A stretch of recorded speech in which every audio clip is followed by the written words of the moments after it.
So, Sriram, happy birthday, congratulations. Have a seat. So, I have some questions to ask you. So, first of all, thank you for having me here and accepting your not so restricted circle of friends. So, I'm very happy about that. But, why 66? I mean, this is very weird. I mean, so are you setting a new standard, right? We already have to celebrate the 60, 70, 80, and in some, oh, sorry, that's, oh, this is a typo. So fortunate case is the 90 of many distinguished colleagues. So are you telling us we now have to add the 66, 77, 88 to the list, and in some, another typo. Fortunate case is the 99th, right? Or you're just switching to base 11 just for the heck of it. So what is it? So I think the answer is that it was supposed to be 65, but these things take time. No, I'll tell a story. Okay. He refused. Okay, so there's a story. But be glad that it's not the number of the beast. 666. Yeah, well, okay. Maybe you will arrive there. You never know. Anyway, happy birthday and congratulations. Okay, so this is the title of my talk. I'm Andrea Cavagna, and I study not spaghetti balls, but swarms in experimentally and also theoretically. So there was that some time ago in the 70s, and which worked very well for all of us. We were very happy, as I was in kindergarten, but anyway, it was a very nice line, the one between correlation, scaling, RG, and universality. And we're very happy about this concept of universality, which is no longer very popular because biology is, of course, the realm of the diverse. So partly we don't believe in universality, partly we hope it's not true, so we can all do our different works independently. But anyway, so it's no longer a very popular concept. What I will try to do is actually to see how much this thing can be, this path can be walked again in the kingdom of collective behavior in biological systems. And in particular, I will look into the behavior of real swarms of insects. These are midges. We already have some, we collected some evidence in the last couple of years telling us that you do have strong space-time correlations in this system, so that would be okay. You do have evidence of scaling, at least in some systems. So what you're really lacking now is, let's say, the RG test. There have been many RG calculations, of course, and starting from the tunnel to theory and onwards, but few tests comparing the RG result with living active matter. Okay, so this is what I will try to do today. And yes, our starting point will be experiments, and we are not talking about birds. So when I was in New York, I gave the entire talk, and at the end, someone asked, well, why birds should do this and that? It is not birds, okay? And these are small midges. And yes, we do experiments. So data here are from the experiments that we did for about 15 years. So these are the bugs, which are non-biting midges. So we have a very complicated experimental apparatus, and I know that some of you would be happier to know about experimental results, but we are stuck with the RG, and yeah, life sucks. So the first thing we observed, and we need to go on, are spatial correlations. So we compute the velocity equal time correlation function, again, from real experiments. So the signal is quite noisy.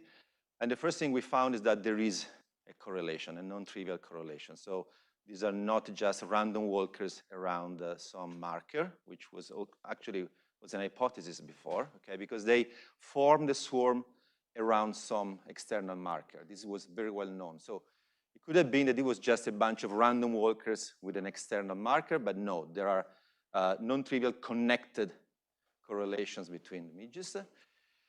And what we also find is that the correlation length seems to be scaling with the size of the system. Big issue, criticality, not criticality. I don't want to enter into that issue. We can talk about that over coffee. The only important thing for me is that, yes? Go on.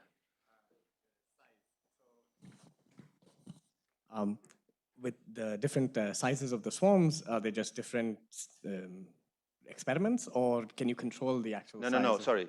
Yeah, very good question, thank you. We don't control anything. So these are experiments in the field. Whatever variability we have is because sometimes the swarm is small, sometimes the swarm is larger. So all this is totally into a natural environment. And this is why we are capable of studying swarms of up to 1,000 insects. If you have in the lab, especially in those small boxes, you go up to a few tens. So this is in the field. So we don't perturb the swarm in any way. Okay, so we find this evidence of sort of scale-free behavior, which is important for us from a theoretical point of view, because this will tell us that we are working on the critical manifold, let's say, so with zero mass, okay? So this is a non-polarized system, which seems to be close to its ordering transition, and this is enough for what I will tell you next. We can also compute temporal correlations because we have position velocities, all the trajectories of, let's say, 95% of the insects in the swarms. And so this is now a correlation function where you displace both space and time. We compute the correlation function at some wavelength k. These are different k. The important point is that we'll go back to the shape of this. But for now, the important point is that from this we can extract the relaxation time, the collective relaxation time. Collective meaning that we calculate that at k equal 1 over xi, okay? Which is 1 over L, more or less. And what we find is that the relaxation times seems to be scaling with the correlation length. So there is evidence of critical slowing down. Again, critical slowing down is by itself a very big issue because it's one very profound law of statistical physics telling you that space and time are not disconnected from each other. But it's basically telling you a very intuitive thing that if you have to relax larger region, you take a longer time. So that is not very surprising. The important point is that we were able to estimate the dynamical critical exponent Z, and this is the number we get. So the main objective today will be to try to reproduce this number using RG, okay? So summary of the experimental facts. So we are in a scale-free system, so we will work at zero mass. There is critical slowing down, and this is the critical exponent. So let's try and do some theory. And because I will end up with some ghastly equations, so let me go, incrementally by starting from very simple things. So we start from the first ingredient that we all use, well, most of us use, which is imitation, that is ferromagnetism, the new name that we give in biology to ferromagnetism, okay? So this would be just Landau-Ginzburg theory or Heisenberg if you want. So this is an equation which you have these pointers. Let's call them pointers. You will understand why I don't call them spins of norm 1, where everybody aligns to their neighbors. And Nij is the proximity matrix, the density matrix, which now is at equilibrium, so it doesn't depend on time. This is just good old Ising or XY or Heisenberg. And we know that the coarse grain inversion of that is model A. Model A in the classification of Halpern and Hohenberg, and I will go back very often to the classification of Halpern and Hohenberg. This will be a very important reference point for me. There is a Landau-Ginzburg Hamiltonian, so this is just standard field theory for ferromagnets. And we know that you can do RG of that. That was the very first calculation, both static and dynamic RG. And what you find is that the dynamical critical exponent is 2. It's 2, exactly 2 at one loop. If you go at 2 loops, it's slightly different from 2, but it's a very small correction. So for all practical purposes, for us, that would be 2. So 2 is very different from what we get, okay? So we have this gap to fill. And remember, this is a critical exponent. So small differences make large differences in the behavior. So we want really to go closer to the experimental value. So clearly something is missing, and a lot of things are missing, of course. But before we start introducing other ingredients, you have to understand the following. What is the meaning of such a small dynamical critical exponent? Because the standard is 2, okay, which is basically diffusion. So what does it mean when Z is much smaller than 2? Well, okay, the critical exponent can be expressed in this way or in this other way, but basically, morally, let's say, you can say that space goes like time to the 1 over Z. This is just dimensional analysis, of course, so there's nothing rigorous here. But the idea then is that From this equation, you see that the smaller z, the more effective the transport of fluctuation across the system, okay? So when you have such a small exponent, 1.37 compared to 2, it means that the actual theory you have to find must have some more effective way to transport fluctuations, okay? So remember this. And what is the first more effective way to transport information that you can think about in these systems? Of course, activity. So we have to add activity, of course. And this brings us to a generalization of the Heisenberg model, which is just a Wixek model. So now your pointers, you add a second equation, which couple them with external space. So the first equation tends to align all the arrows. The second equation moves them around, and this is the Wixek model. Okay, so now V naught is the modulus of the velocity, sigma I are the unitary vectors, so now we do have a velocity Vi. But for doing calculation, we prefer to go to the field theory level, and this is what Toner and 2 did. So if you coarse grain the Wixek model, you obtain Toner and 2 theory, and this is a awfully dramatically hyper-simplified version of that, but I want just to give you the slides. So the idea is that it is model A meeting Navier-Stokes. So you have a material derivative here on the left, you have the pressure, but more or less it's just that it's a model A moving around. And of course, you also have the equation for the density. The important part is that in what follows, I will work in the incompressible case, a fixed density, so I will be not bothered by the density. This is most importantly a simplification for our calculation, but it's also something which is justified by our data where we never find, neither in flocks nor in swarms, any significant heterogeneities in the density distribution. Okay, so it doesn't seem to be a horrible approximation. Okay, so if you do RG of this was what Chen, Toner, and Lee did in 2015. By the way, I think that this is a really, really important and beautiful paper, is that activity is now a relevant direction in the RG flow. So if you start from your equilibrium Z equal to fixed point, but if you add a little bit of activity, you go away. And they found another fixed point. And at this fixed point, the critical exponent is 1.73. So as expected, because you introduce a more effective propagation mechanism, you decrease the critical exponent.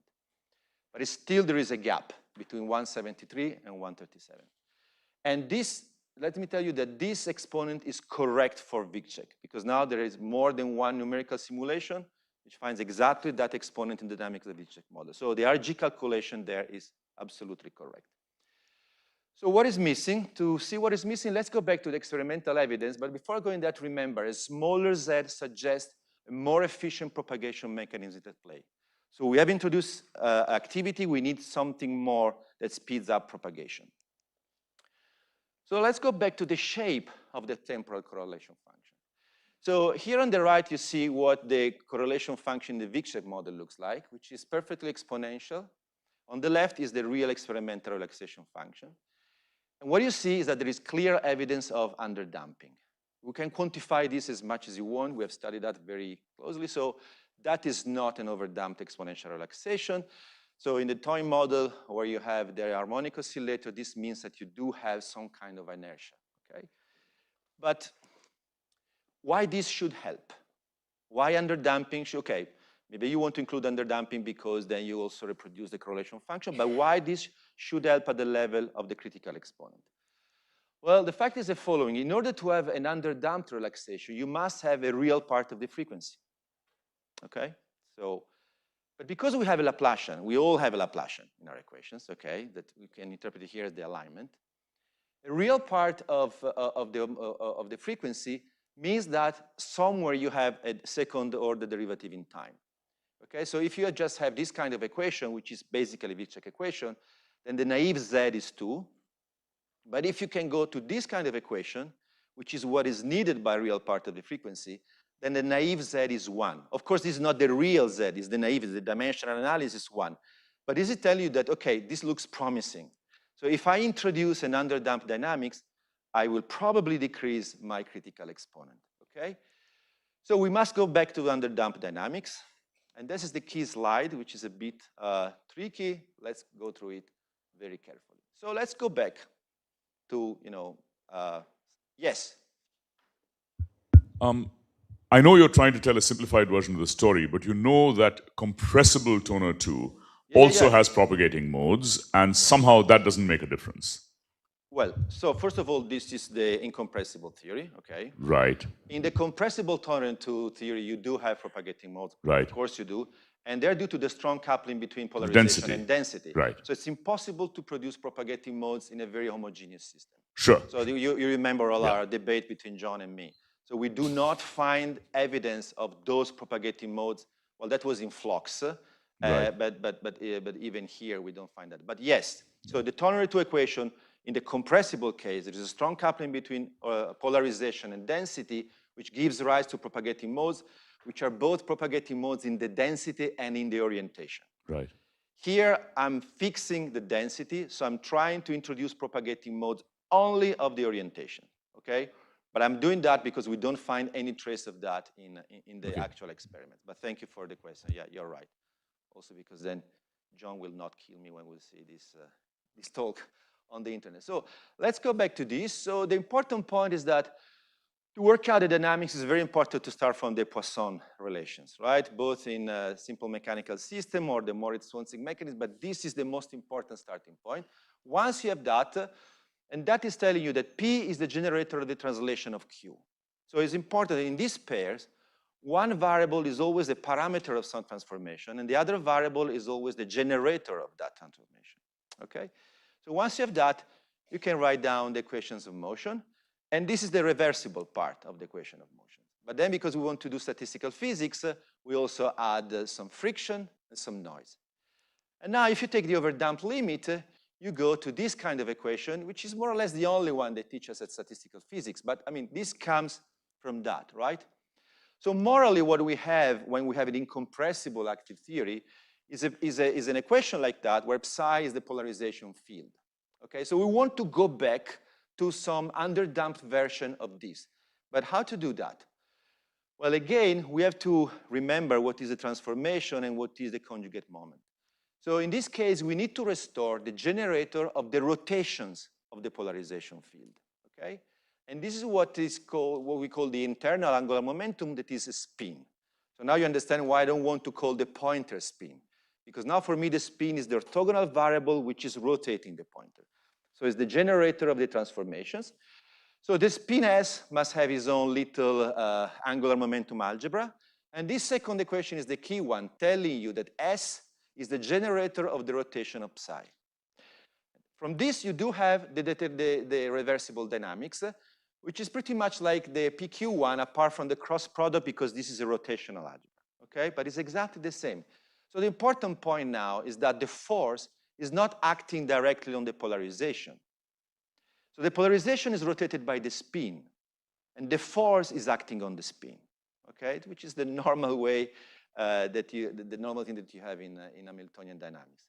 And again, you want to introduce some dissipation and noise. So if now you go to the overdamped limit, you get this equation. So we are going backward and restoring the underdamped dynamics, of which tolerant to incompressible dynamics is the overdamped limit of, okay? Notes taken over, okay. This may seem exotic, but it is not. There's nothing new you can discover in physics that these two guys haven't discovered already, at least in statistical physics. This connection between the overdamped model and the underdamped version of it is exactly the connection between model A and model G of Halpern-Hohenberg classification. This is why I'm such a fan of model G. When I was at school, I only studied up to model A, B, little bit of C, okay, but never arrived until G, because G, that is the realm, well, G and also E and F, which because they have the same dynamics, that is the realm of superfluidity, and anti-quantum antiferromagnet never studied that. But model G is exactly that. So this is model G, so we are at equilibrium now, and this has the structure that I was describing you before. These are the reversible terms. Now you are in a field theory, so you have to use the Moritz-Swansig formulas to get out the equation, but it's the same meaning. So you have the reversible term. So dH over ds is just S. So this is telling you that psi is rotated by S, while dH over d psi is the force. So this is telling you that the force is acting on the spin. And then you add the relaxational irreversible terms, okay? You have those also for psi because you have coarse-grained, and so you have the kinetic coefficient. And if you take the overdamped limit of that, which is more tricky, you have to do that at the level of the RG, okay? But if you, trust me, the overdamped limit of this is just model A, okay? And what is important is that the rotational symmetry of the Hamiltonian and of the dynamics, okay, implies that the spin S is a conserved quantity. So if we disagree with Shraddha, yet as he said, you can arbitrarily assume that the spin is conserved.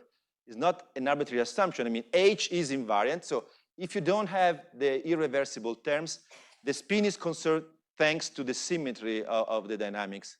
Yeah, go on. I didn't mean to suggest it is arbitrarily conserved. It is exactly this reason. All I was saying is that given the fact that dynamics is taking place in an ambient medium, we sort of have to accept the possibility that you have a wave number independent. Of course. So, this is why I really meant precisely what you're saying, actually. Okay, so of course, this part here, the dissipation of the spin can screw up the conservation, and then we can discuss that after the talk. So this spin conservation law, it is exactly responsible for giving you a propagating part of the dissipation relation and to decrease the critical exponent in equilibrium model G to 1.5. So it is exactly going in the direction we thought. So by introducing a more effective way to propagate fluctuation, you decrease the critical exponent. So this is a Noether theorem. By the way, I noticed that you have a Noether seminar room here, but there is a dent in the plaque, so please fix that. Okay, so the third ingredient will be underdamping inertia, not the regular mechanical inertia. So basically what we do is that we promote model G to a self-propelled version of it by just adding the material derivative. We would like to call it active model G, but my case has booked all the active model X list in Halpern-Hohenberg paper. So I would say the Tonnerin 2 is active model A, but active model A is a different thing. So this would, mix up things. So we call it self-propelled model G, whatever. But it is the theory that we are studying. So material derivative, reversible terms, irreversible terms, noise, and the good old Landau-Ginzburg Hamiltonian. So the theory is complicated. We have 2 fields plus 2 because we're using Martin C. Jarreau's. And you have a couple of vertices. One is a good old lambda phi 4 vertex. There is one active transport of the velocity, which was also the one in the Tonner-Channel Lee calculation, but there is also the transport of the spin. And there are the mode coupling, the inertial vertices between spin and velocity. Fortunately, all these coupling constants have upper critical dimension 4, so that is the upper critical dimension of our, I don't know why I say fortunately, just it's a fact. You have a couple of Feynman diagrams. So you have about 70 Feynman diagrams. I show this to impress you, but also for another reason. RG without Feynman diagrams is just dimensional analysis. And we do know that dimensional analysis is very powerful. And it must be powerful also in biophysics, right? But Feynman diagrams are something more. They are the second part of RG, not just the rescaling. It's the integrating out the short wavelength degrees of freedom. So when you find the correction in the critical dimensions due to Feynman diagrams, it's really the deep idea of Wilson that integrating out the short scale degrees of freedom leaves a relic on the anomalous dimension of quantities, which is the deepest part of RG, right? So this is exactly what we want. Well, perhaps 2 would have been fine anyway, but I mean, 70 Feynman diagrams is telling you that you are really testing the RG to its best. So what do we find? So this is the plane, the RG flow. Activity on this axis, inertia on this axis. So if you have no activity, no inertia, you have model A, Z equal 2. If you have no activity and inertia, this is the line of model G. Inertia is relevant, so you find the fixed point of model G, which has Z 1.5, okay?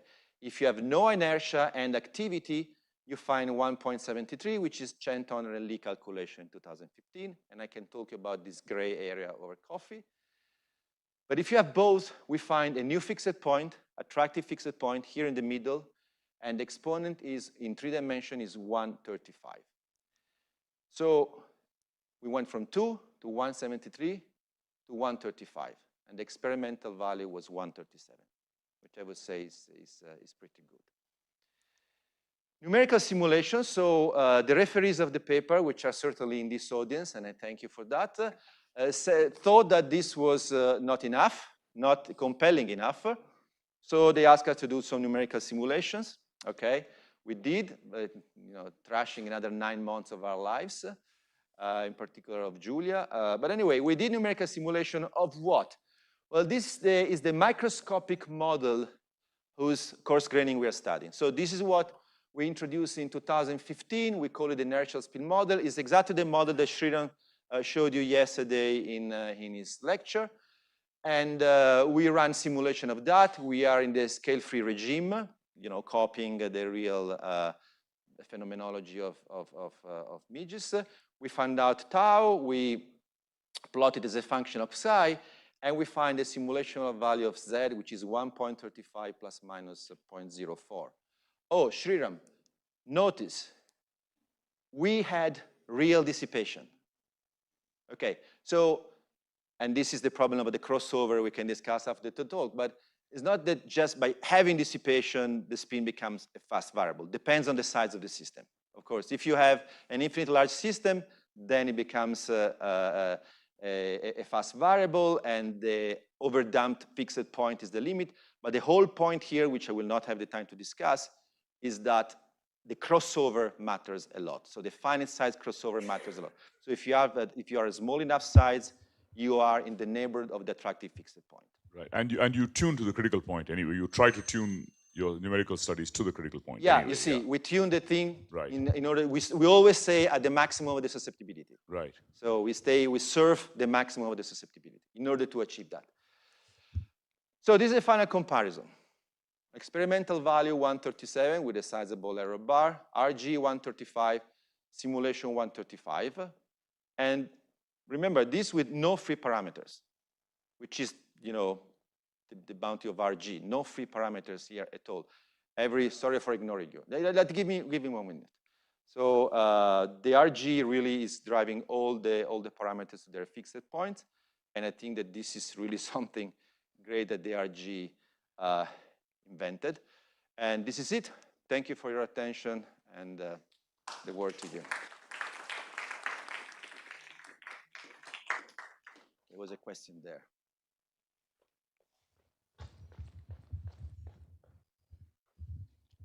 Yes, yeah. Your result is one loop, right? Yeah, yeah. So the second loop will be absolutely zero correction. How can you claim the numbers? I'm not claiming that. So first of all, you have error bars, okay?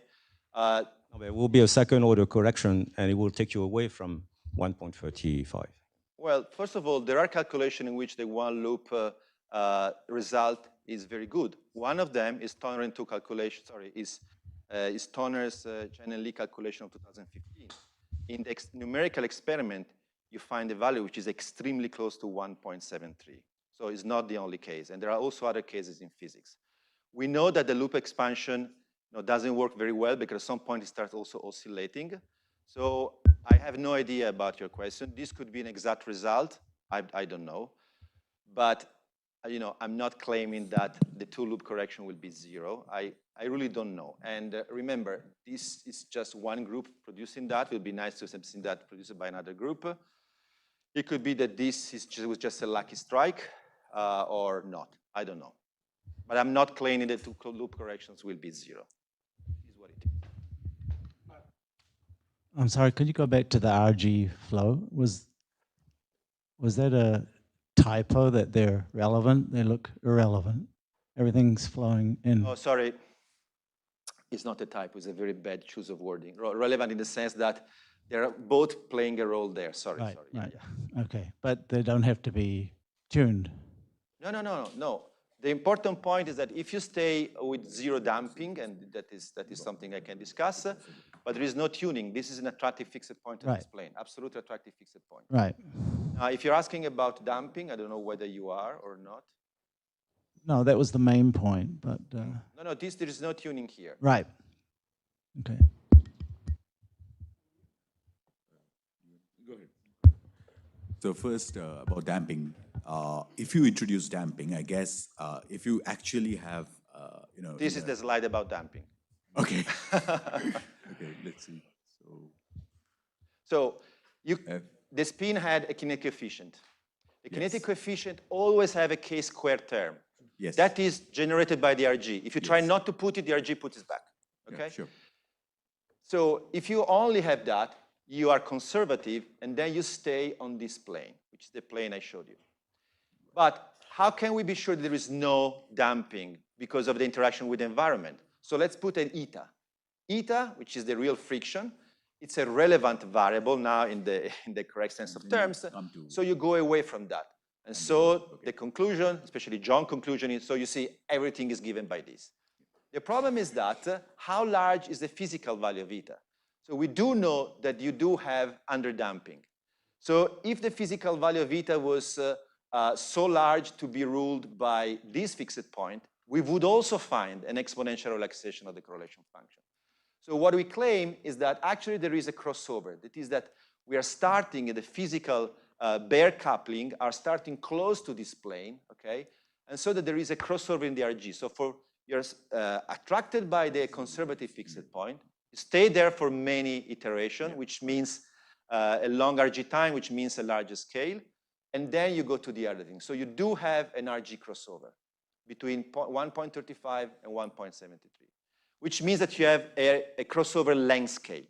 And the length is basically lambda over eta, square root of lambda over eta. So if eta is small enough, and you know it's small because you see an underdamped correlation function, this crossover length scale is large. And this means that any finite size system which is below that crossover length scale is ruled by the conservative fixed point, which is something which in the RG happens all the time. Even the normal critical fixed point is unstable with what concerns temperature. But you're never, ever able to tune a physical system exactly at TC. But because you're doing experiment of finite size, if the crossover length scale is large enough, you will anyway measure the critical fixed point. The other question was about the model. Oh, sorry. Just maybe we can wait a bit for the discussion. Thank you very much, Andrea, for this very nice talk.